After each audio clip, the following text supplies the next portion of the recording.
Hello students, welcome back. Reproduction in organism के इस lecture में हम लोग डिस्कस करने वाले हैं एक लास्ट पॉइंट जो कि एक तरह से एसेक्सुअल रिप्रोडक्शन की ही एक टाइप है। ठीक है, क्या है वो पॉइंट? वो पॉइंट है अपना micro propagation. Micro propagation discuss करने वाले हैं। ठीक है, माइक्रो प्रोपेगेशन को आप लोग प्लांट टिश्यू कल्चर के नाम से भी जानते होंगे। प्लांट टिश्यू कल्चर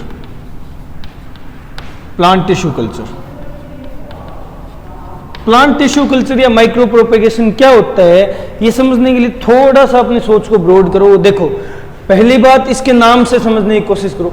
प्रोपेगेशन का मतलब तो तुम लोग समझते हो, एसेक्सुअली रिप्रोडक्शन होना। किसके अंदर है? प्लांट्स के अंदर। ठीक है, रिप्रोडक्शन मतलब, प्रोपेगेशन का मतलब रिप्रोडक्शन। माइक्रो मतलब बहुत स्मॉल स्ट्रक्चर से, बहुत स्मॉल स्ट्रक्चर। क्या स्मॉल स्ट्रक्चर होंगे? सेल्स ही होते हैं ना सबसे स्मॉलेस्ट स्ट्रक्चर। तो सबसे स्मॉलेस्ट स्ट्रक्चरल फंक्शनल यूनिट तो सेल ही होती है किसी भी बॉडी की।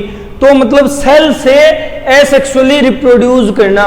क्लियर है? ये माइक्रो प्रोपेगेशन या प्लांट टिश्यू कल्चर कहलाता है। ठीक, अगर मैं वर्डिंग में लिखूं तो क्या होगा? देखो,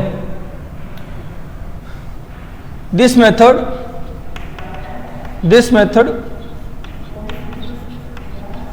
includes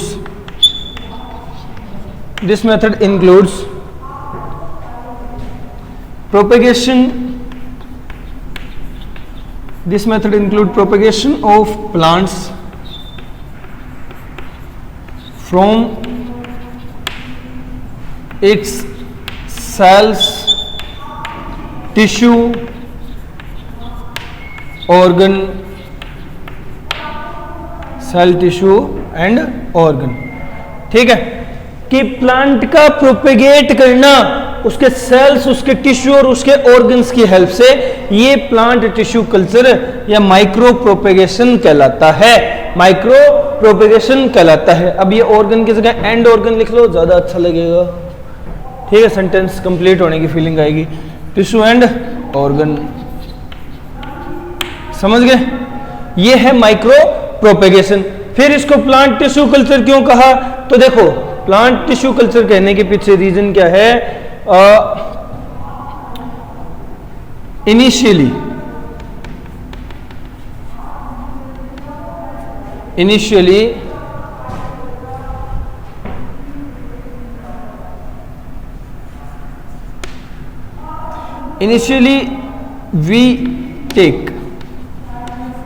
we take a simple undifferentiated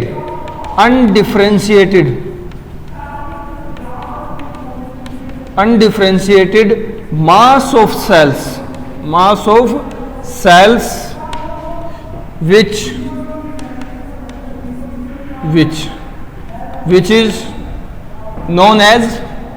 which is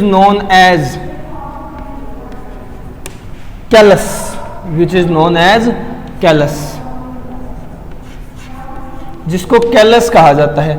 एक अनडिफरेंशिएटेड सेल्स का मास लेते हैं जिसके लिए टर्म यूज होती है कैलस। ठीक है, एंड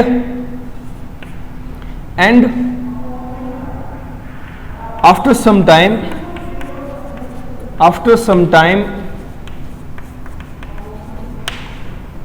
this callus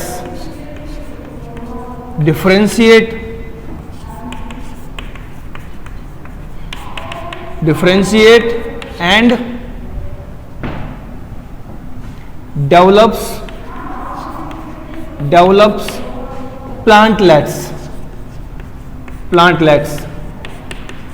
कुछ टाइम बाद क्या होगा? ये कैलस है, अनडिफरेंशिएटेड मास था, इसके सेल्स डिफरेंशिएट होने लगेंगे, अलग अलग होने लगेंगे, और इससे बनेगा क्या? छोटी छोटी प्लांटलेट्स डेवलपमेंट होगी, छोटी छोटी प्लांटलेट्स डेवलप होंगी। ठीक है, समझ गए? प्लांटलेट्स के रूप में डेवलप होंगे इसके छोटे छोटे सेल्स। क्लियर है? और उसके बाद क्या होता है? फिर ये प्लांटलेट्स बनने के बाद क्या काम आते हैं plantlets?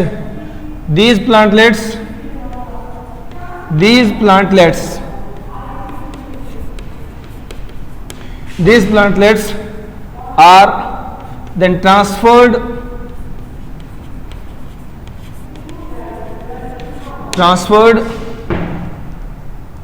or grown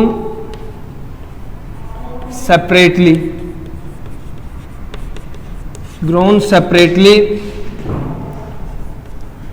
for obtaining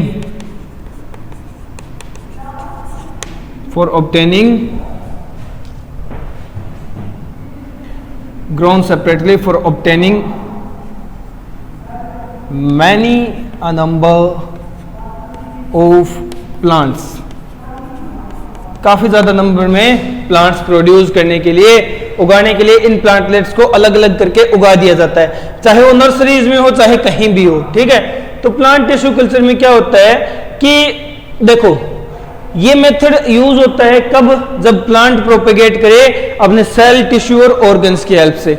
इतनी चीज समझ आ गई, इसलिए इसे टिश्यू कल्चर या माइक्रो प्रोपेगेशन कहा।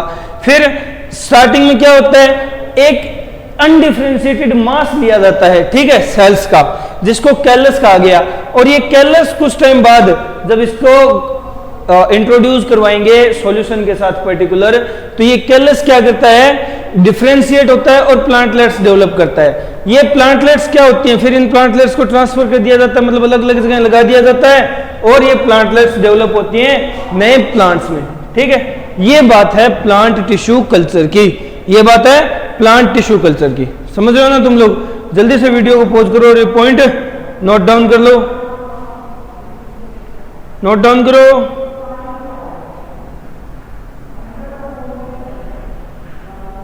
हो गया? चलो अब बात करते हैं इसी टिश्यू कल्चर के और पॉइंट्स की।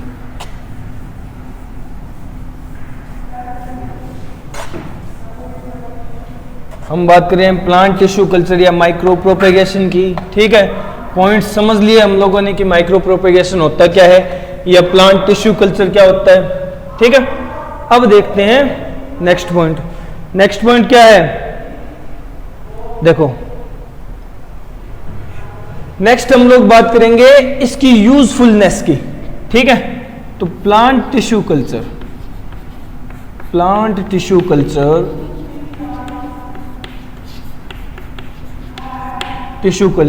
Technique is useful in production of disease free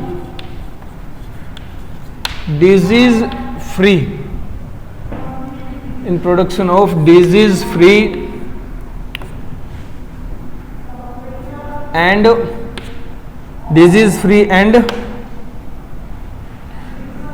multiple number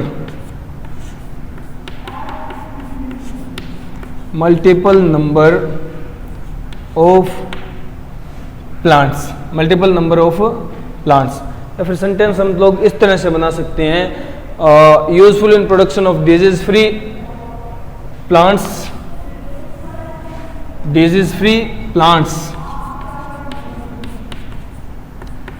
in many numbers, काफी ज्यादा संख्या में। ठीक है, डिजीज फ्री प्लांट्स को प्रोड्यूस करना काफी ज्यादा संख्या में, ये इस प्लांट टिश्यू कल्चर की एक यूजफुलनेस है। अगर एग्जांपल्स की बात करें तो ये हमें देखने को मिलता है ऑर्किड्स में। ठीक है,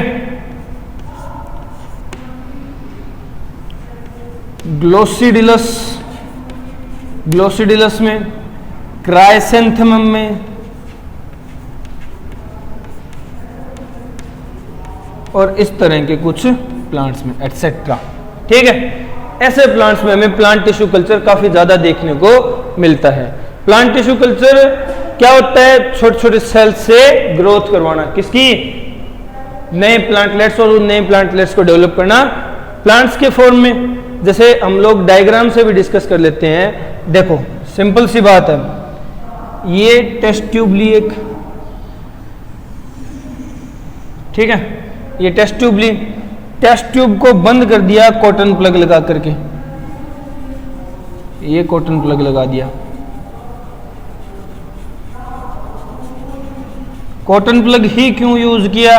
ताकि एयर ट्रांसफर हो सके, एयर ट्रांसफर ना रुके।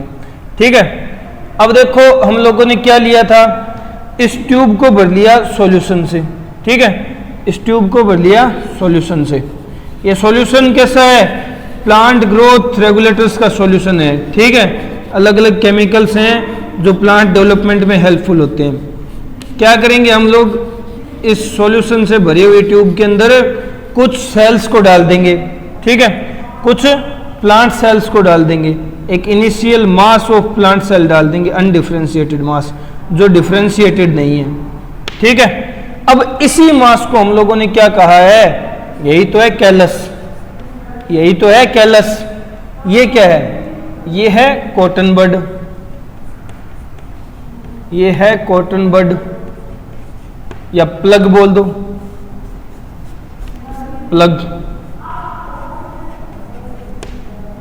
ठीक है, अब ये क्या है? ये है सॉल्यूशन, ये है सॉल्यूशन। अब देखो क्या होगा, कुछ टाइम बाद ये अनडिफरेंशिएटेड मास है, ये ग्रोथ करने लगेगा, डिफरेंशिएट होने लगेगा। ठीक है, और यहां डेवलपमेंट स्टार्ट हो जाएगी छोटी छोटी प्लांटलेट्स की। ठीक है, यहां छोटी छोटी प्लांटलेट्स की डेवलपमेंट स्टार्ट हो जाएगी।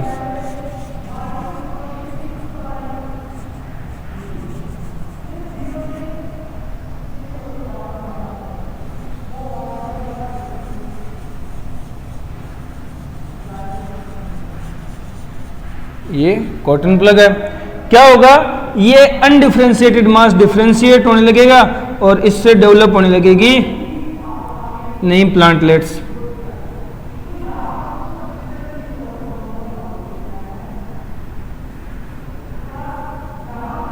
नई प्लांटलेट्स डेवलप होने लगेंगी।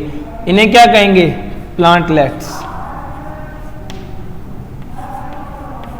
प्लांटलेट्स हैं ये प्लांटलेट्स डेवलप होने लगेगी। जैसे ही हमें ये डेवलपमेंट दिखेगी, हम क्या करेंगे, इन प्लांटलेट्स को थोड़ी और डेवलप होने के बाद यहां से निकालेंगे, थोड़ी और डेवलप होने देंगे। ठीक है, और फिर इनको यहां से निकालेंगे, यहां से निकाल के इन्हें डाल देंगे या ग्रो करवा देंगे किसी सेपरेट, किसी अलग जगह, जैसे नर्सरी होती है, नर्सरी जैसी जगह। कब? जब ये प्लांटलेट्स थोड़ी सी अच्छी तरह डेवलप हो चुकी होंगी।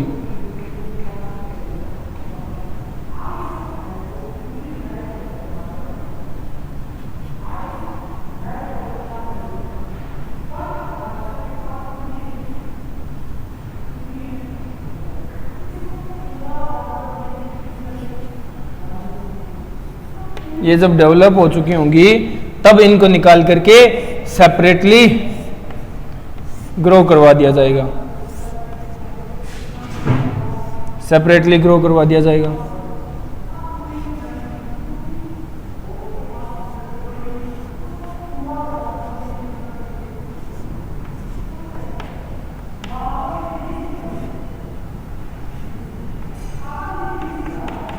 इस तरह से अलग अलग ग्रो करवा दिया जाएगा।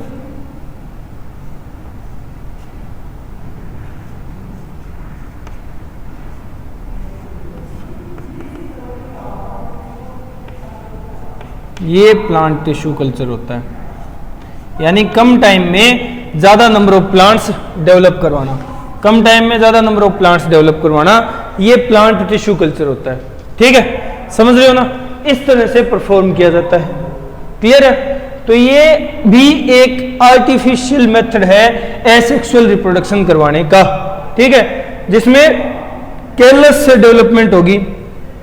ठीक है, कैलस क्या होता है? एक undifferentiated mass of plant cells होता है, इससे डेवलपमेंट होगी पूरे प्लांट की। ठीक है, जल्दी से वीडियो को पॉज करके ये पॉइंट नोट डाउन कर लो, फिर नेक्स्ट पॉइंट डिस्कस करना है। जल्दी हो गया? चलो अब बात करते हैं नेक्स्ट पॉइंट की। ये थी माइक्रो प्रोपेगेशन या प्लांट टिश्यू कल्चर की बात, ठीक है, माइक्रो प्रोपेगेशन या प्लांट टिश्यू कल्चर की बात। अब नेक्स्ट पॉइंट डिस्कस करते हैं। नेक्स्ट पॉइंट क्या है? नेक्स्ट अब हम लोग यहां कंप्लीट कर चुके हैं एसेक्सुअल रिप्रोडक्शन पूरी तरह से, ठीक है, कंप्लीट हो चुका है, कोई पॉइंट नहीं बचा। तो हम डिस्कस कर लेते हैं एडवांटेज और डिसएडवांटेजेस, एसेक्सुअल रिप्रोडक्शन के एडवांटेजेस और डिसएडवांटेजेस। बट उससे पहले हम लोग प्लांट के अंदर एसेक्सुअल रिप्रोडक्शन की एडवांटेजेस और डिसएडवांटेजेस डिस्कस करने वाले हैं। प्लांट के अंदर एसेक्सुअल रिप्रोडक्शन को क्या कहा गया था? क्या कहा गया था? इसे कहा गया था वेजिटेटिव प्रोपेगेशन, ठीक है। तो देखो हम बात कर रहे हैं एडवांटेजेस ऑफ वेजिटेटिव प्रोपेगेशन, ठीक है। पॉइंट क्या है? एडवांटेजेस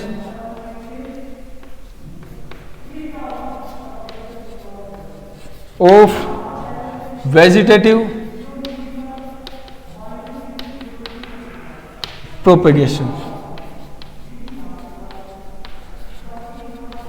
वेजिटेटिव प्रोपेगेशन का क्या क्या फायदा है? हम लोग वेजिटेटिव प्रोपेगेशन नेचुरली तो होती है, इन बेनिफिट के बेस पर ही हम लोग आर्टिफिशियल वेजिटेटिव प्रोपेगेशन भी करवाते हैं, ठीक है, आर्टिफिशियल वेजिटेटिव प्रोपेगेशन भी करवाते हैं। तो इसका बेनिफिट क्या क्या है वो हमें डिस्कस करने हैं। तो देखो हम एडवांटेजेस की बात कर रहे हैं। फर्स्ट एडवांटेज, ठीक है, वेजिटेटिव प्रोपेगेशन की फर्स्ट एडवांटेज क्या होगी? फर्स्ट एडवांटेज है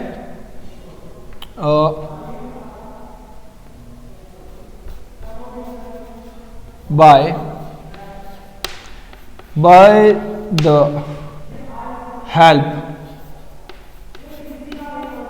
the help of vegetative propagation, by the help of vegetative propagation,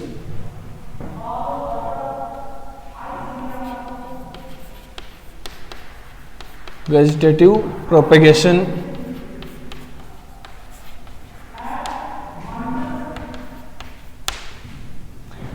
the reproduction या the production of new plant, production of new plants is made possible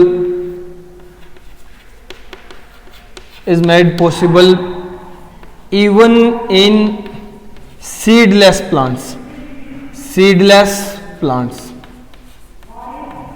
क्या होता है? वो plant जिनमें बीज नहीं होते, सीडलेस प्लांट्स होते हैं। जैसे कौन कौन से? बनाना है, ठीक है, बनाना है, सीडलेस ऑरेंजेस हैं, ठीक है, सीडलेस ग्रेप्स हैं। इस तरह के काफी सारे प्लांट्स होते हैं जिनके अंदर सीड प्रोडक्शन नहीं देखने को मिलती, ठीक है, सीड प्रोडक्शन नहीं होती थी। ये प्लांट्स, नए प्लांट कैसे डेवलप करेंगे? नए प्लांटलेट, नए एक तरह से प्लांट्स का प्रोडक्शन किस तरह से होगा? तो उसमें हेल्प करता है वेजिटेटिव प्रोपेगेशन। तो वेजिटेटिव प्रोपेगेशन की हेल्प से ही सीडलेस प्लांट्स नए प्लांट प्रोड्यूस करने के काबिल हुए हैं, ठीक है, कैपेबल हुए हैं, पॉसिबिलिटी आई है। क्लियर है? फिर next second point, second point क्या है? वेजिटेटिव प्रोपेगेशन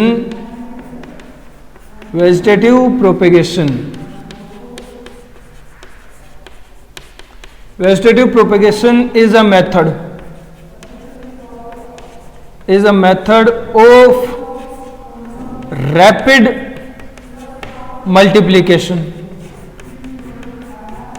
multiplication, यानी प्लांट्स ज्यादा से ज्यादा डेवलप किए जा सकते हैं इसकी हेल्प से, वेजिटेटिव प्रोपेगेशन की हेल्प से ज्यादा से ज्यादा प्लांट डेवलप किए जा सकते हैं। क्लियर है? फिर नेक्स्ट थर्ड पॉइंट देखो, थर्ड पॉइंट में हम लोग क्या डिस्कस करेंगे? एक और importance vegetative propagation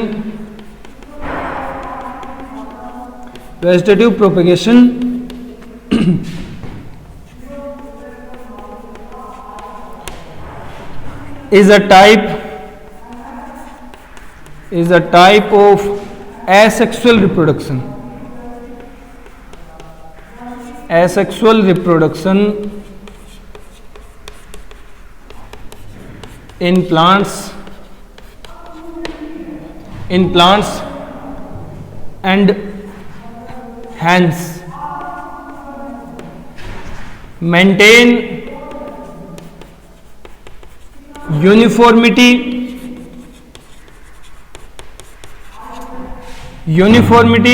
of genetic material. Genetic material की यूनिफॉर्मिटी बनाए रखेगा। कैसे? एसेक्सुअल रिप्रोडक्शन है, एसेक्सुअल रिप्रोडक्शन है तो सिंगल पेरेंट होगा, सिंगल पेरेंटल है तो किसी भी तरह की वेरिएशन आने का तो कोई चांस ही नहीं है, तो जेनेटिक मटेरियल में तो कोई चेंज नहीं आएगा, कोई चेंज नहीं आएगा तो वो यूनिफॉर्म बना रहेगा, सेम बना रहेगा पेरेंट से प्रोजेनी के अंदर तक। ठीक है, तो इस वजह से यूनिफॉर्मिटी ऑफ जेनेटिक मटेरियल बनी रहती है वेजिटेटिव प्रोपेगेशन के कारण से। ठीक है, नेक्स्ट फोर्थ पॉइंट क्या होगा?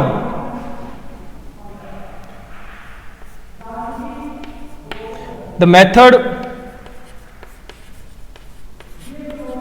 Of micro propagation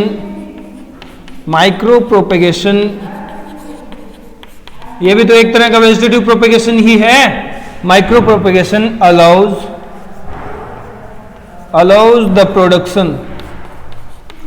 allows the production of disease free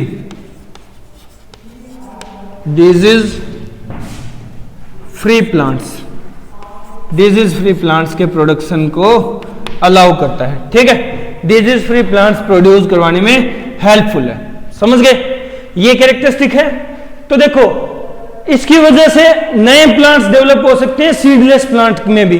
ठीक है, वेजिटेटिव प्रोपेगेशन क्या करता है? रैपिड मल्टीप्लिकेशन करवाता है। ठीक है, नंबर जल्दी से बढ़ा देता है। नेक्स्ट क्या है कि ये एसेक्सुअल रिप्रोडक्शन का एक टाइप है जिसकी वजह से जेनेटिक मटेरियल की यूनिफॉर्मिटी मेंटेन रहती है, जेनेटिक मटेरियल में चेंज नहीं आता, पेरेंट से प्रोजेनी जेनेटिक मटेरियल सेम रहेगा। और मेथड जो है माइक्रो प्रोपेगेशन वाला वो एक वेजिटेटिव प्रोपेगेशन की टाइप है, तो इसकी वजह से हम लोग डिजीज फ्री प्लांट प्रोडक्शन कर सकते हैं, इसमें कोई डाउट नहीं है। जल्दी से वीडियो को पॉज करो और पॉइंट नोट डाउन कर लो, फिर नेक्स्ट पॉइंट डिस्कस करना है। जल्दी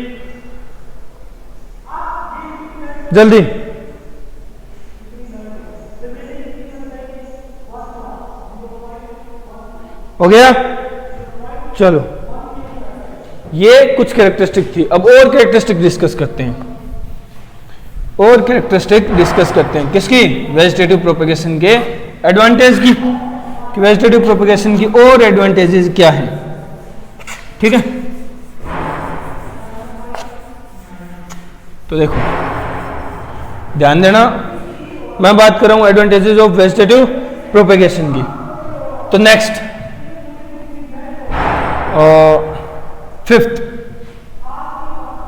फिफ्थ एडवांटेज क्या होगी? देखो फिफ्थ एडवांटेज होगी the survival rate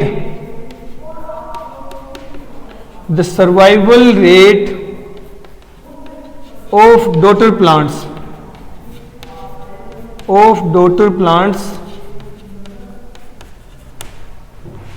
is almost 100%। तो डॉटर प्लांट जो प्रोड्यूस होते हैं ना, उनकी सर्वाइवल रेट अप्रोक्सीमेटली 100% रहती है। कोई किसी तरह की डेथ रेट देखने को नहीं मिली, डेथ देखने को नहीं मिलती हमें प्लांट्स की। ठीक है, सर्वाइवल रेट लगभग 100% ही आती है हर केस में। समझ रहे हो? नेक्स्ट पॉइंट क्या होगा? नेक्स्ट पॉइंट अगर देखें हम लोग तो समझो, बात को थोड़ा सा मैं घुमा करके समझाऊंगा। इस पॉइंट में क्या है कि जो डॉटर इंडिविजुअल्स डेवलप हुए हैं प्लांट्स,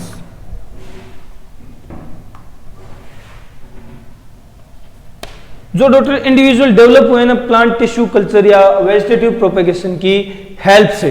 ठीक है, अब अगर वेजिटेटिव प्रोपेगेशन का एक टाइप लेकर के चले हम प्लांट टिश्यू कल्चर, तो उसकी हेल्प से हम लोग डॉटर इंडिविजुअल्स में अपने मन चाही वेरिएशन क्रिएट कर सकते हैं। क्योंकि हम इनकी ग्रोथ स्टार्ट करते हैं एक सेलुलर स्टेज से, ठीक है, और वो हमारी खुद की ही हेल्प से होता है, हम करवाते हैं वो ग्रोथ, तो उसमें अपने मर्जी की वेरिएशंस भी क्रिएट कर सकते हैं, ठीक है। तो देखो required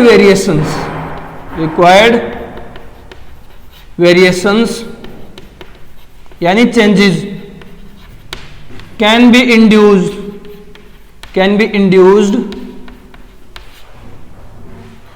induced in plants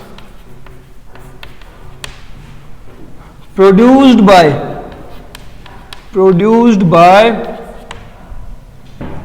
plant tissue culture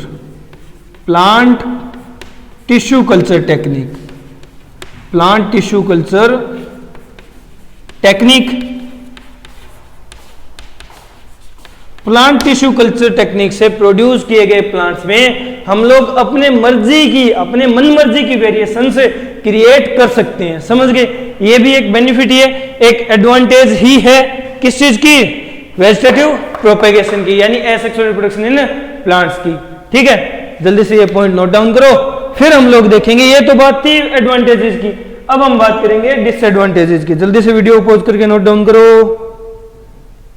जल्दी।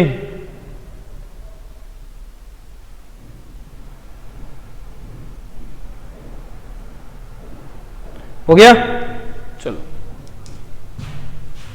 अब हम बात करेंगे डिसएडवांटेजेस की, कि जिसके फायदे होते हैं ना उसके कुछ नुकसान भी होते हैं, और वो नुकसान जानना जरूरी होता है फायदों की अलावा, ठीक है। फायदों के बजाय नुकसान जानना ज्यादा जरूरी रहता है, ज्यादा इंपॉर्टेंट रहता है, तो वो नुकसान जानते हैं हम लोग। डिसएडवांटेजेस देखते हैं क्या क्या है, ठीक है। तो देखो डिसएडवांटेजेस ऑफ वेजिटेटिव प्रोपेगेशन।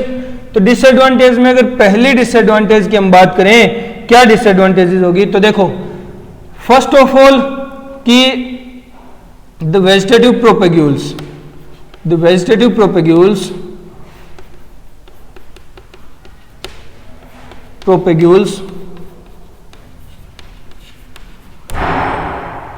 अगर यूज ना हो, ठीक है, vegetative propagules if not used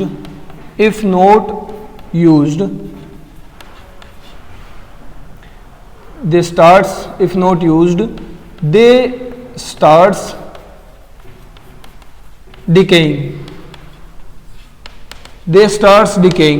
अगर वेजिटेटिव प्रोपेग्यूल्स यूज नहीं होंगे ना टाइम पर, तो वो डिके होना स्टार्ट कर देंगे, ठीक है, वो डिजनरेशन स्टार्ट कर देंगे, डिजनरेट होने लग जाएंगे। जैसे एग्जाम्पल के तौर पे हम लोग कह सकते हैं इन शुगर केन में देखने को मिलता है हमें ये पॉइंट, ठीक है। अगर यूज ना होंगे ना तो वो डिजनरेट होने लग जाएंगे, डिके होने लग जाएंगे, पहली डिसएडवांटेज है। सेकंड डिसएडवांटेज क्या है,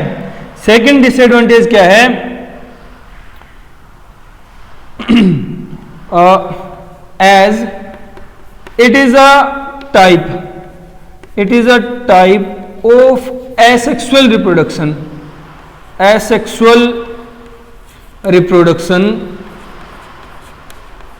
जैसा कि ये एसेक्सुअल रिप्रोडक्शन की एक टाइप है, तो so it shows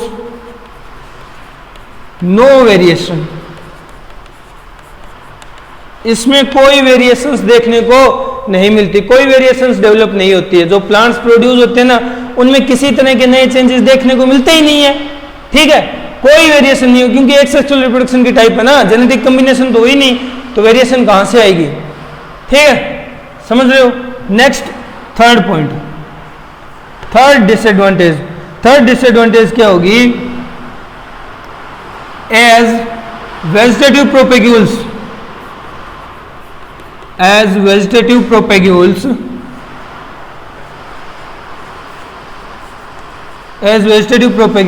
are non-dispersible,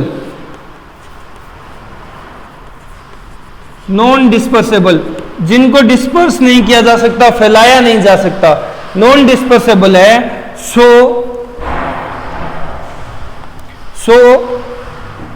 after growth after growth they sorry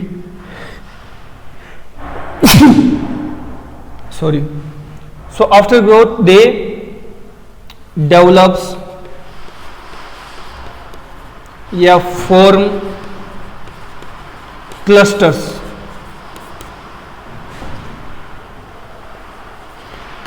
बन जाएंगे, गुच्छे जैसी संरचनाएं देखने को मिलेगी, मतलब बहुत सारे प्लांटलेट्स एक ही जगह से डेवलप होते हुए दिखेंगे, क्योंकि ये वेजिटेटिव प्रोपेग्यूल्स डिस्पर्सेबल तो है नहीं, डिस्पर्स तो हो नहीं सकते, तो जो वेजिटेटिव प्रोपेग्यूल्स हैं वो डेवलप करेंगे तो एक ही एक जगह बहुत सारे प्लांटलेट्स डेवलप हो जाएंगे, तो क्लस्टर गुच्छे जैसा बनता हुआ नजर आएगा हमें, ठीक है। ये डिसएडवांटेजेस हैं किसकी, वेजिटेटिव प्रोपेगेशन की।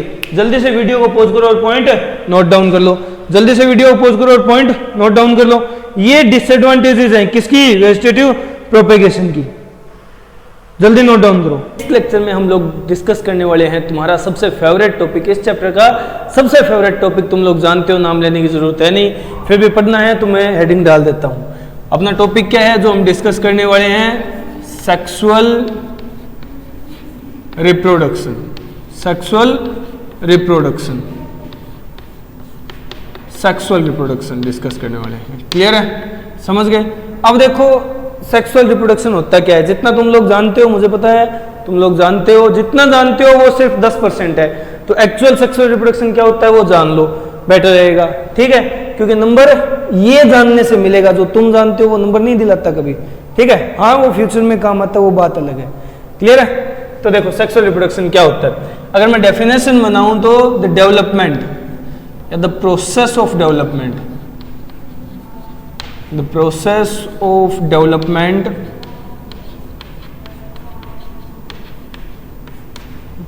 development of new individual, the process of development of new individual by fusion, या पहले मैं कहूंगा by formation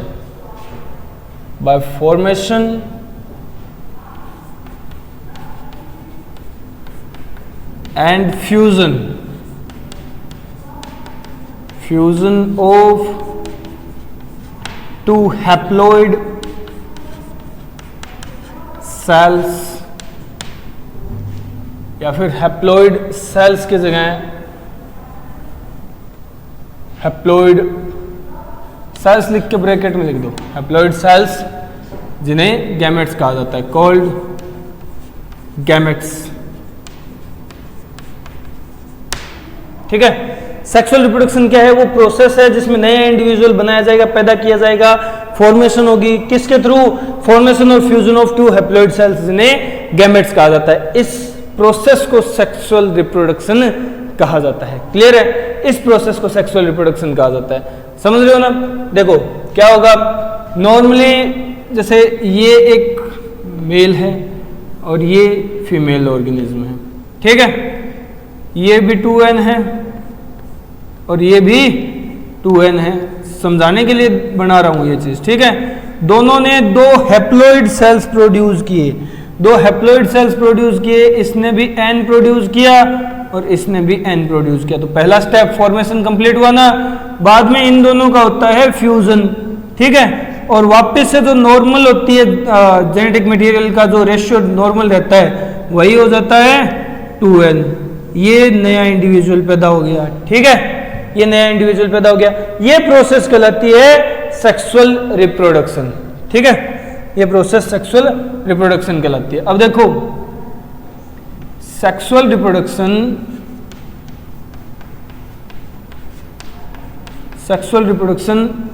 is also known as,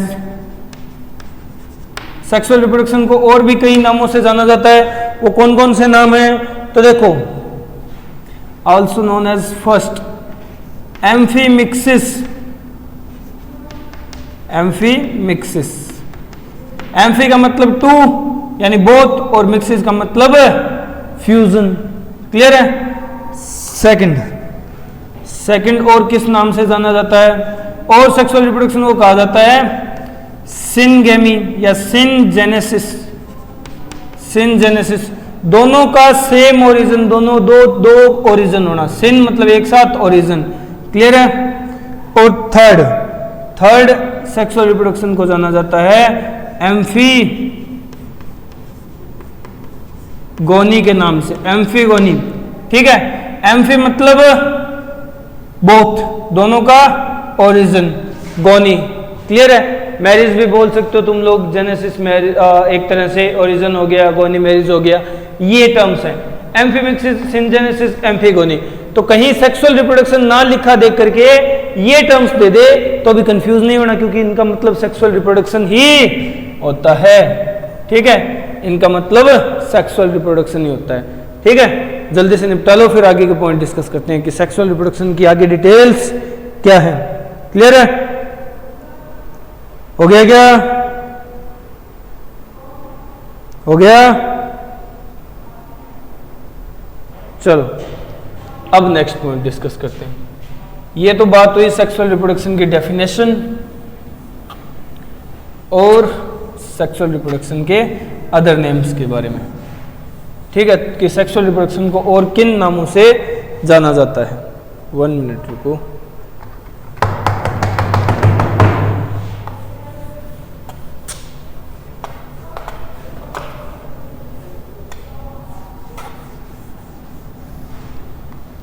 अब हम फर्दर आगे के पॉइंट डिस्कस कर लेते हैं। देखो नेक्स्ट पॉइंट क्या होगा, सेक्सुअल रिप्रोडक्शन एक कॉम्प्लेक्स प्रोसेस है, कॉम्प्लेक्स प्रोसेस है तो इसके स्टेप्स होंगे, ठीक है। तो मैं लिखूंगा sexual reproduction involves following steps.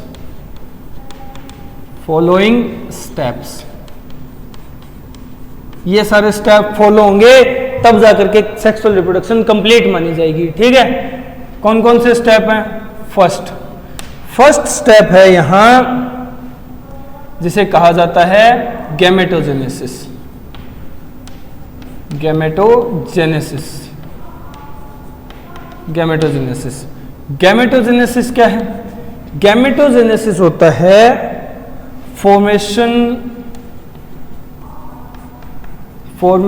Of 2 haploid cells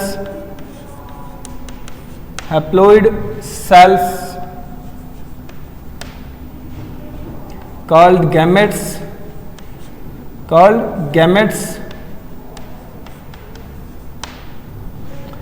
through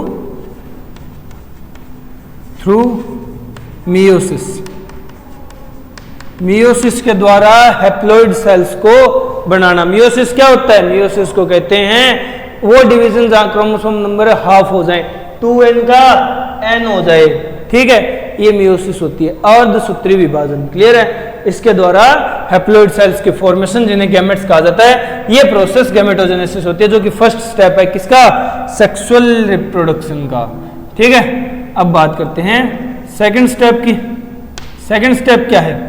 second step देखो, सेकंड स्टेप है fusion of the gametes and formation of diploid zygote. Fusion of gametes and formation of diploid zygote, ये second step है, ये second step है। इस second step को हम लोग एक नाम और दे सकते हैं। इस सेकंड स्टेप को अगर कंबाइन करके कहा जाए तो ये होगा क्या? ये सेकंड स्टेप क्या होगा अगर इसको कंबाइन करके मैं कहूं तो सेकंड स्टेप होता है, एक टर्म में अगर बोलना है तो फर्टिलाइजेशन। क्या कहेंगे? फर्टिलाइजेशन, क्लियर है? फर्टिलाइजेशन होता है। फर्टिलाइजेशन क्या है? Fusion of gametes and formation of diploid zygote. Gametes क्या है? हैप्लॉइड है, हम लोग जान चुके हैं ये बात ऊपर, क्लियर है ना? चलो अब बारी आती है थर्ड स्टेप की। थर्ड स्टेप अगर एक टर्म में बताना हो तो थर्ड स्टेप है एम्ब्रियोजेनेसिस। एम्ब्रियोजेनेसिस। एम्ब्रियोजेनेसिस, जेनेसिस का मतलब होता है फॉर्मेशन, फॉर्मेशन किसका? एम्ब्रियो का। तो देखो क्या होता है इस स्टेप में,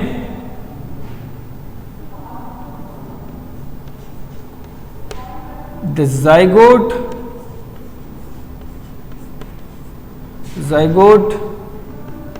is continuously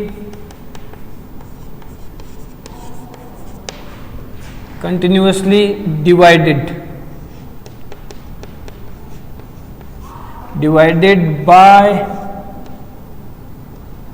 माइटोसिस, ठीक है, या माइटोटिक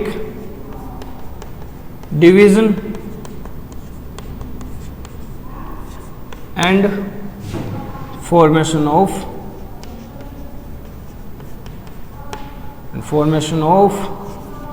embryo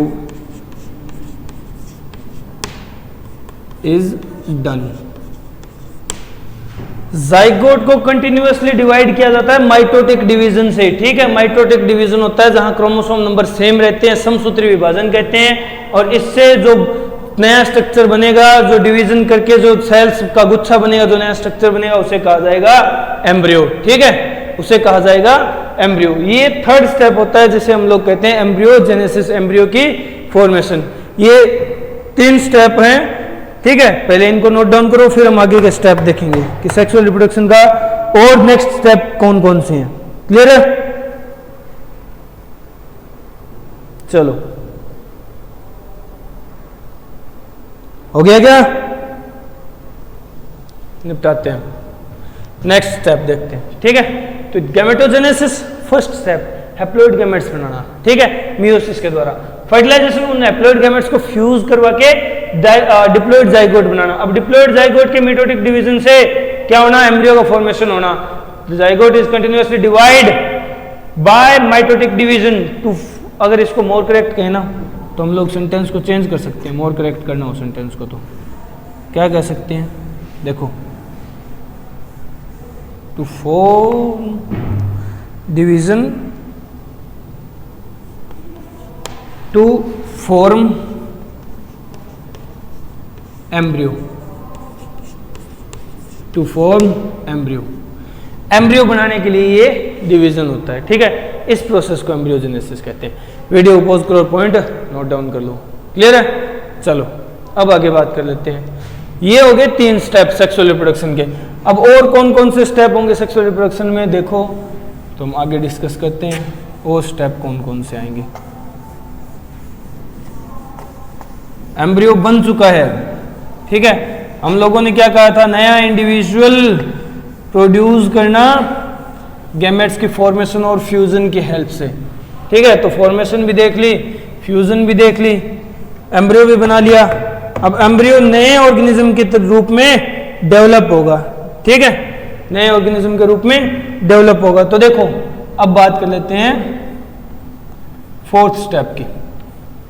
फोर्थ जो स्टेप है उसको मैं क्या कहूंगा?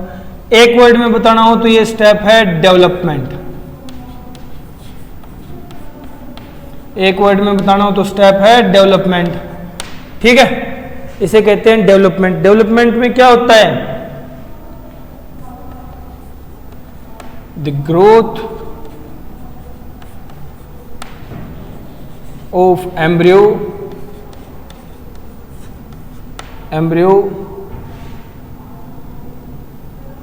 leads to its development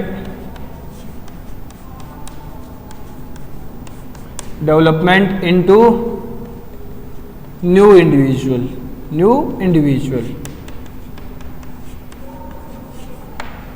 जो एम्ब्रियो की ग्रोथ है, इससे क्या होगा कि एम्ब्रियो एक नए ऑर्गेनिज्म, नए इंडिविजुअल के रूप में डेवलप हो जाएगा, ठीक है। तो ये आफ्टर ऑल रिजल्ट मिल गया ना सेक्सुअल रिप्रोडक्शन का। यही होता है सेक्सुअल रिप्रोडक्शन। इन्हीं 4 स्टेप में सेक्सुअल रिप्रोडक्शन कंप्लीट होता है। 4 स्टेप कौन कौन से? गैमेट बनाया हम लोगों ने, गैमेट को फ्यूज करवाया, फर्टिलाइजेशन कहा जिससे, फिर इस फ्यूजन से जो जाइगोट बना उसकी डेवलपमेंट हुई एम्ब्रियो के रूप में, ठीक है, जिसे एम्ब्रियोजेनेसिस का। और फोर्थ स्टेप ये एम्ब्रियो ग्रोथ करता है और डेवलप हो जाता है नए इंडिविजुअल के रूप में। ये फोर्थ स्टेप है, ये सेक्सुअल रिप्रोडक्शन का फोर्थ एंड लास्ट स्टेप है। ठीक है, तो पूरी की पूरी जो सेक्सुअल रिप्रोडक्शन की प्रोसेस है वो इन 4 स्टेप्स में डिफरेंशिएटेड है, डिवाइडेड है। क्लियर है, समझ गए? अब सेक्सुअल रिप्रोडक्शन के स्टेप्स तो हो गए कंप्लीट। अब हम बात कर लेते हैं सेक्सुअल रिप्रोडक्शन के कुछ और पॉइंट्स की, जैसे characteristic of sexual reproduction.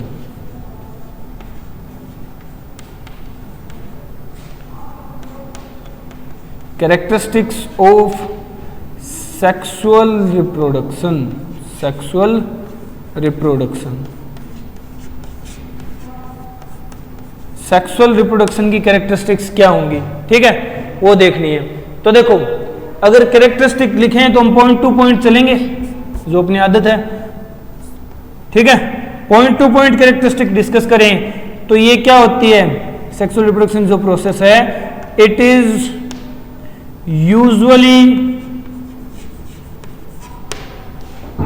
Usually बायपेरेंटल। इस लाइन का मतलब समझने की कोशिश करना। यूजुअली कहा है मैंने, इट इज बायपेरेंटल नहीं कहा, इट इज यूजुअली बायपेरेंटल। ये लगभग बायपेरेंटल होती है, मतलब हर बार बायपेरेंटल होती है, लगभग हर बार, कंपलसरी नहीं है, यूनिपेरेंटल भी हो सकती है, बट मोस्ट ऑफ बायपेरेंटल होती है। क्लियर है, समझ गए? फिर नेक्स्ट और कैरेक्टरिस्टिक क्या है, तो देखो गैमेट्स प्रोड्यूस होंगे, gametes are produced, gametes produce किए जाएंगे। ठीक है, नेक्स्ट कैरेक्टरिस्टिक, गैमेट्स तो प्रोड्यूस करवाए जाएंगे। ठीक है, ये गैमेट्स कैसे होंगे, gametes are haploid, haploid and of opposite sex, opposite sex. अगर दो गैमेट बने तो दोनों हैप्लॉइड होंगे और दोनों अपोजिट सेक्स के होंगे। दो गैमेट बनना कंपलसरी होता है सेक्सुअल रिप्रोडक्शन में, गैमेट्स अपोजिट सेक्स के होंगे और हैप्लॉइड होंगे। ठीक है, नेक्स्ट स्टेप क्या होगा, नेक्स्ट स्टेप क्या होगा, fusion of gametes occur, gametes occurs. Gametes बनना कंपलसरी है, ठीक है, और गैमेट्स का फ्यूजन होना कंपलसरी है। बायपेरेंटल होना कंपलसरी रिक्वायरमेंट नहीं है, हाँ बायपेरेंटल होता है, ज्यादातर बायपेरेंटल होता है। ठीक है, बट गैमेट हमेशा बनेंगे चाहे कोई केस हो, और गैमेट हैप्लॉइड होंगे, अपोजिट सेक्स के होंगे, और गैमेट्स का होगा फ्यूजन। एक बार ये इतने स्टेप नोट करो, इतने पॉइंट नोट करो, फिर next point, next step discuss करते हैं। ठीक है, चलो हो गया, नेक्स्ट पॉइंट डिस्कस करते हैं। ठीक है, इन्हीं कैरेक्टरिस्टिक्स को आगे बढ़ाते हैं।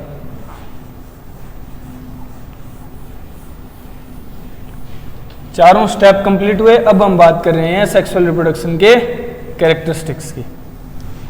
ठीक है,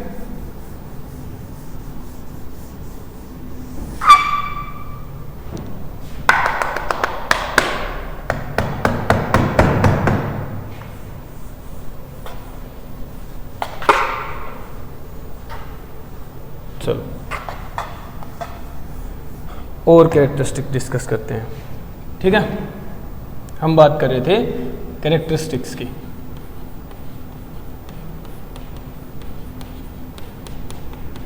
कितनी कैरेक्टरिस्टिक डिस्कस कर ली, कि बायपेरेंटल होता है, गैमेट बनते हैं, गैमेट हैप्लॉइड और अपोजिट सेक्स के होते हैं, और गैमेट का फ्यूजन होता है जिसे हम लोग फर्टिलाइजेशन बोलते हैं। यहां तक क्लियर हो गया ना, यहां तक क्लियर हो गया। चलो अब और कैरेक्टरिस्टिक क्या होगी, कि देखो यहां दोनों तरह के डिवीजन देखने को मिलते हैं। It involve both meiosis and mitosis. तो देखो यहां अर्धसूत्री और समसूत्री दोनों तरह के विभाजन देखने को मिलेंगे, मियोसिस भी दिखेगी और माइटोसिस भी दिखेगी। मियोसिस गैमेट फॉर्मेशन के लिए और माइटोसिस एम्ब्रियो के डेवलपमेंट के लिए। लास्ट स्टेप जो था वो माइटोसिस से परफॉर्म किया जाता है। क्लियर है? समझ गए? समझ रहे हो ना? चलो नेक्स्ट, और कैरेक्टरिस्टिक क्या हो सकती है? और सेक्सुअल रिप्रोडक्शन की कैरेक्टरिस्टिक क्या हो सकती है? तो देखो दोनों तरह के डिवीजन होंगे, दोनों तरह के डिवीजन होंगे। दोनों तरह के डिवीजन से जो जाइगोट बनेगा ना, डिप्लॉइड सेल, कंपलसरी है सेक्सुअल रिप्रोडक्शन में एक डिप्लॉइड सेल जाइगोट बनेगा और वही नए डॉटर इंडिविजुअल के रूप में डेवलप होगा। तो देखो क्या होता है, the result of fertilisation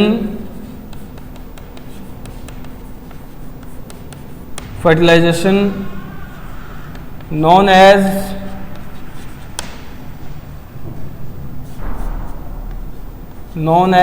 zygote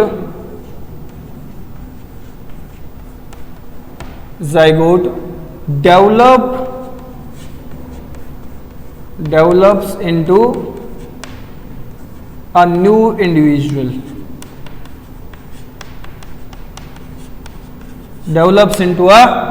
individual, ठीक है, नए इंडिविजुअल के रूप में डेवलप होगा। जाइगोट से एम्ब्रियो बनेगा और एम्ब्रियो नए इंडिविजुअल के रूप में डेवलप होगा। बट जो डेवलपमेंट की प्रोसेस है ना, डेवलपमेंट की प्रोसेस है, तो मैं लिखूंगा तो cell division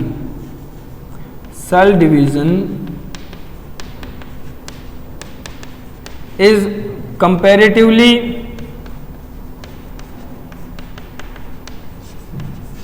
slow than asexual reproduction। जो डेवलपमेंट है ना, यानी सेल डिवीजन जो होता है वो कंपैरेटिवली स्लोअर होता है। किससे कंपेयर करते हैं? तो वो नॉर्मली स्लोअर होता है, किसके बजाय? एसेक्सुअल रिप्रोडक्शन के बजाय। एसेक्सुअल रिप्रोडक्शन में जो सेल डिवीजन होता है, जो डेवलपमेंट होता है, वो फास्ट होता है, ठीक है। अगर सेक्सुअल रिप्रोडक्शन से कंपेयर करें ना तो वो होता है फास्ट, ठीक है। और यहाँ जो डिवीजन या फिर जो एक तरह से डेवलपमेंट है वो होता है सॉरी स्लो, ठीक है। क्लियर है? तो देखो ये लास्ट कैरेक्टरिस्टिक थी, ये लास्ट कैरेक्टरिस्टिक थी सेक्सुअल रिप्रोडक्शन को डिफाइन करने वाली। क्लियर है? मैं साइड हो जाता हूं, वीडियो को पॉज करो और पॉइंट नोट डाउन कर लो, जल्दी जल्दी नोट डाउन कर लो। क्लियर है?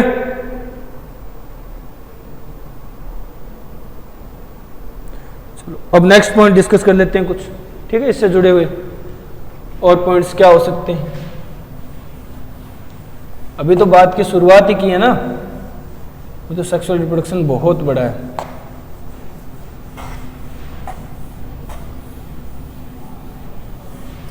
अगर बात करें सेक्सुअल रिप्रोडक्शन कहाँ ओकर होता है, मतलब किस टाइप के ऑर्गेनिजम्स में देखने को मिलता है, इसकी ओकरेंस किस टाइप के ऑर्गेनिजम्स में होती है, तो देखो वही पॉइंट बनेगा कि सेक्सुअल रिप्रोडक्शन एक ऐसा रिप्रोडक्टिव मैकेनिज्म है जो लगभग हर प्लांट और हर एनिमल में देखने को मिल जाएगा। ऑलमोस्ट, मैं सब में नहीं कह रहा, ना कोई कंपलसरी है, ऑलमोस्ट सब में देखने को मिल जाएगा लगभग, ठीक है। चलो अब पॉइंट डिस्कस कर लेते हैं। सेक्सुअल रिप्रोडक्शन जो है ऑकर्स ऑलमोस्ट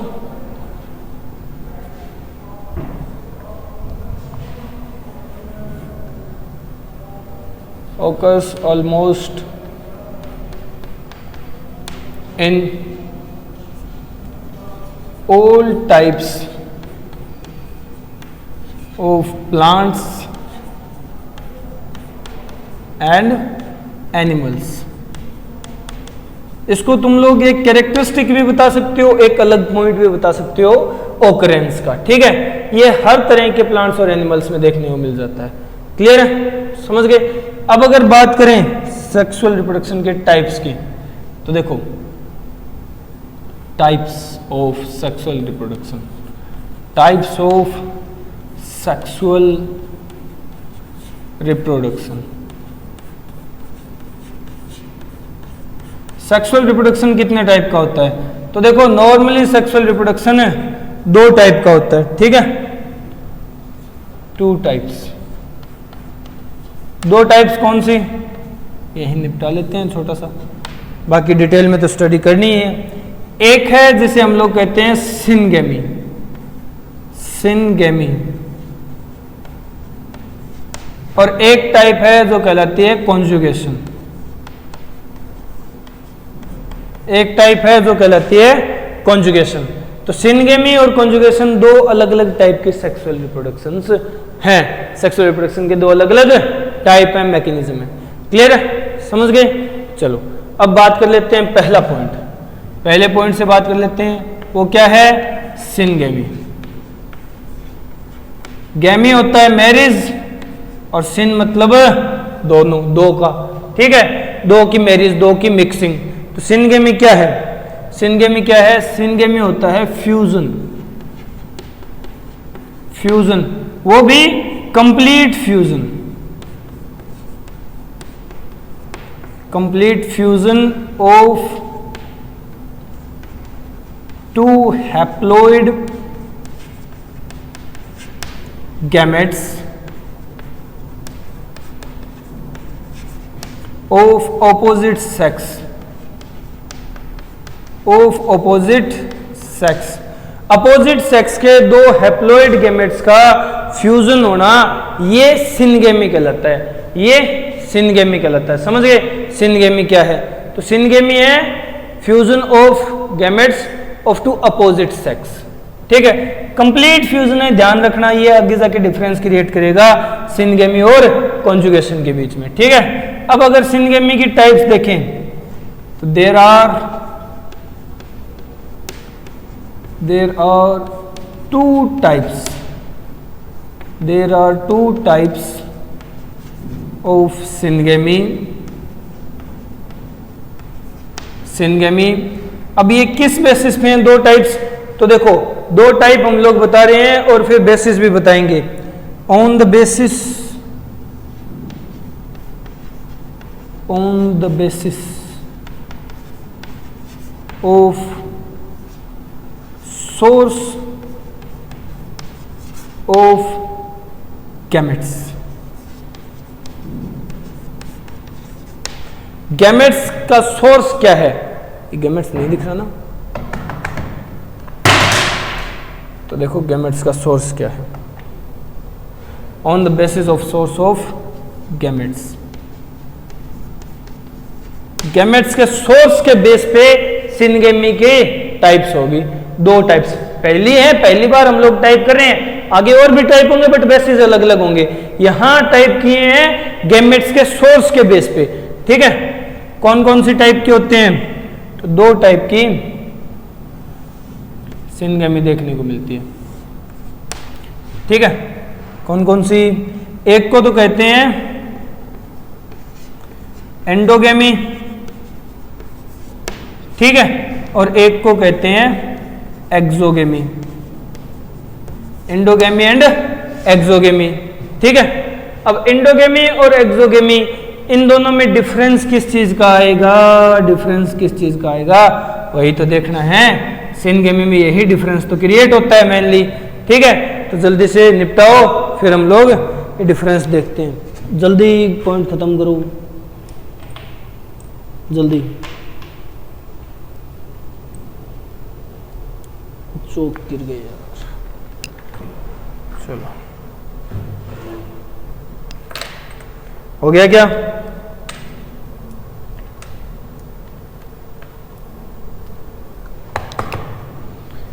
तो ये है सिनगेमी के टाइप्स, ठीक है, एंडोगेमी एंड एक्सोगेमी। अब हमें यही क्लियर करना है कि एंडोगेमी क्या होती है और एक्सोगेमी क्या होती है, ठीक है। किसे तो एंडोगेमी कहते हैं और किसे एक्सोगेमी कहते हैं। तो देखो एंडो और एक्सोगेमी में डिफरेंस किस बात का आता है? बात हो रही थी सिनगेमी की, ठीक है। 2 टाइप्स बन गए,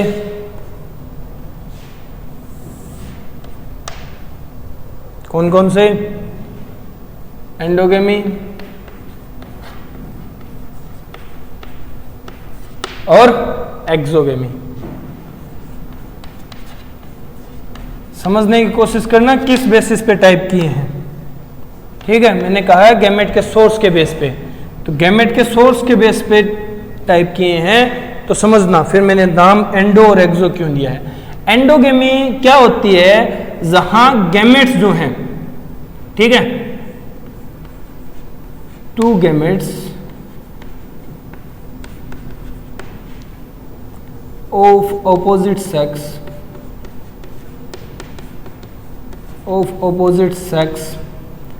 are produced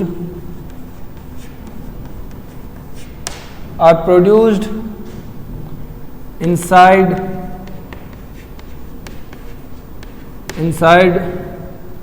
the body of single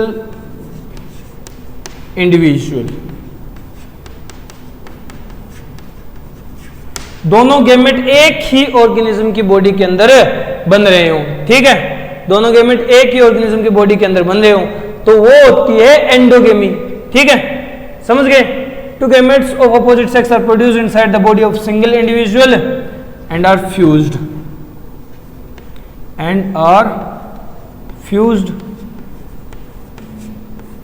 to produce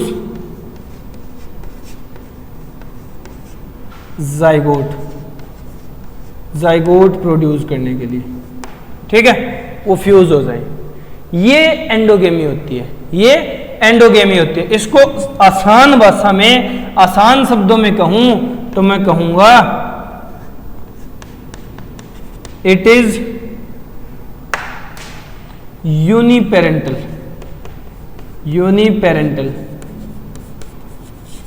ये यूनिपेरेंटल है। ये कैसी सेक्सुअल रिप्रोडक्शन की टाइप है? यूनिपेरेंटल है, ठीक है, जिसमें एक ही पेरेंट की रिक्वायरमेंट होगी, ठीक है। और वो पेरेंट कैसा होगा? द पेरेंट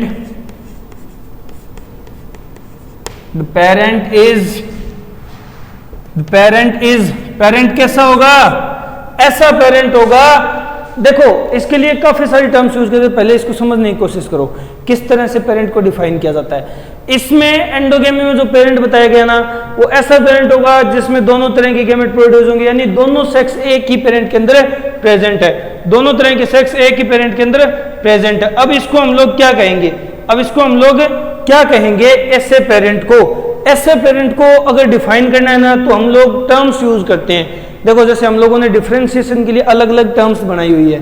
अलग अलग टर्म्स कौन कौन सी है? जैसे मोनोसियस है, डायोसियस है, बाइसेक्सुअल है, यूनिसेक्सुअल है।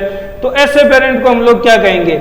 ऐसे पेरेंट को हम लोग क्या कहेंगे जिसके अंदर दोनों सेक्स प्रेजेंट है? तो देखो, समझने वाली बात है, ऐसे पेरेंट को हम लोग कहेंगे, वो पेरेंट है ये जिसके अंदर दोनों ही तरह के। देखो, कंफ्यूजन कहाँ क्रिएट होता है? कंफ्यूजन जो मैं टर्म्स लिखने वाला हूं ना, ये टर्म्स क्रिएट करती हैं, और इन टर्म्स में क्रिएट होने वाला कंफ्यूजन सबसे ज्यादा मार्क्स रिड्यूस करवाता है, ठीक है। तो समझने की कोशिश करो ये टर्म्स किस तरह से डिफरेंशिएट क्रिएट करती है, डिफरेंसेस क्रिएट करती है। यहां जो टर्म्स यूज होंगी वो टर्म्स क्या है? देखो, इस पेरेंट को हम लोग कहेंगे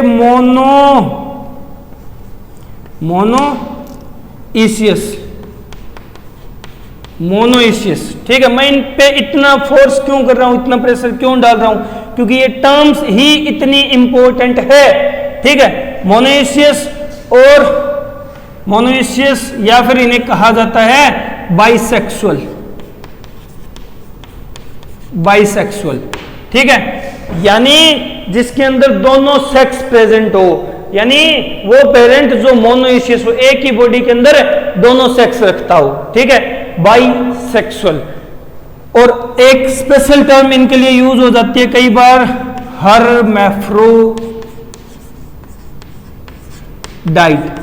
हर्मेफ्रोडाइट, ठीक है, हर्मेफ्रोडाइट ऑर्गेनिजम्स कहा जाता है इन्हें। क्लियर है ना? समझ गए?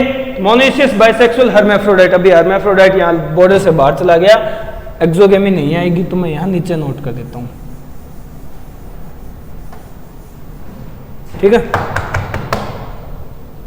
मोनोइशियस कह लो, बाइसेक्सुअल कह लो, या फिर तुम लोग कह लो hermaphrodite.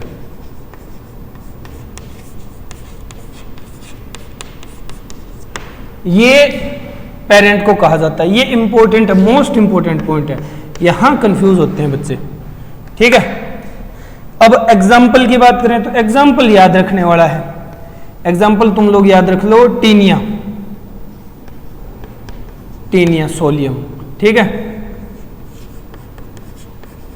Taenia solium, taenia solium इस तरह की सेक्सुअल रिप्रोडक्शन का एक बेहतरीन एग्जाम्पल है। ठीक है, इसको हम हर्मेफ्रोडाइट बाइसेक्सुअल ऑर्गेनिज्म बोलते हैं। क्लियर है? ये तो ही एंडोगेमी की बात। अब आते हैं एक्सोगेमी पे। अब आते हैं एक्सोगेमी पे। एक्सोगेमी किस तरह की रिप्रोडक्शन है? तो देखो इसमें क्या होगा, the gametes are produced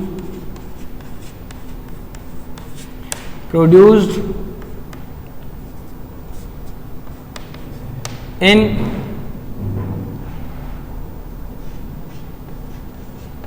body of different organisms,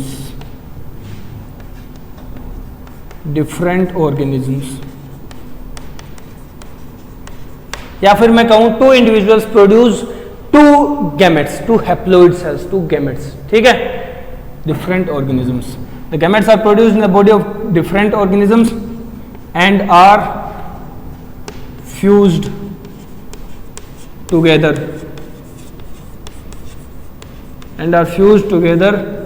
to form zygote। तो देखो इसमें हम लोग क्या कह सकते हैं, एक्सोगेमी में एक पेरेंट ने एक ही गैमेट बनाया। ठीक है, the gametes are produced in body of different organisms, अलग अलग ऑर्गेनिज्म के बॉडीज में बने हैं गैमेट्स। ठीक है, इसी सेंस का सेंस लिया मैंने, इसी चीज को यहां लिखा है सेंस चेंज करके। ठीक है, डिफरेंस है ना, एक ही ऑर्गेनिज्म की बॉडी में दोनों गैमेट बनना और दो अलग अलग ऑर्गेनिज्म की बॉडी में गैमेट्स बनना। ठीक है, और फिर उनका फ्यूजन होना जाइगोट बनाने के लिए क्या होता है, एक्सोगेमी होती है। ठीक है, एक्सोगेमी होती है। ये क्या है, ये बाई पेरेंटल है ना, दो पेरेंट आगे, तो इट इज बाई पेरेंटल, ये बाई पेरेंटल है। ठीक है, इट इज बाई पेरेंटल, समझ गए। नेक्स्ट अगर मैं बताऊं तो देखो इसमें पेरेंट्स को क्या कहा जाएगा, द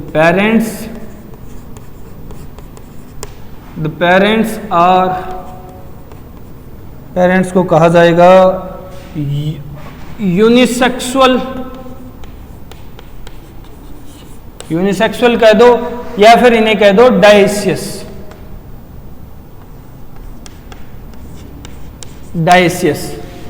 डायसियस या यूनिसेक्सुअल। ठीक है, ये कहा जाता है पेरेंट्स को, जो कि किस तरह का रिप्रोडक्शन शो करते हैं, एक्सोगेमी। इसलिए मैंने कहा था it is usually biparental, uniparental भी तो मिल गई, एक्सेप्शन है ना, तो यूजुअली बाय पेरेंटल होती है। इसके एग्जांपल्स तो मोस्ट ऑफ एनिमल्स सारे ही आ जाएंगे इसके एग्जांपल्स में, तो प्लांट्स भी और एनिमल्स भी लगभग सारे। ठीक है, जो इंपॉर्टेंट भी इंपॉर्टेंट है। तो एक काम करो, वीडियो को पॉज करो और ये पॉइंट नोट डाउन कर लो, एंडोगेमी और एक्सोगेमी में ये जो पॉइंट्स है ये नोट डाउन कर लो। ठीक है, ये इनकी डेफिनेशन है कि किसे तो एंडोगेमी कहा जाता है और किसे एक्सोगेमी कहा जाता है, मतलब क्या है।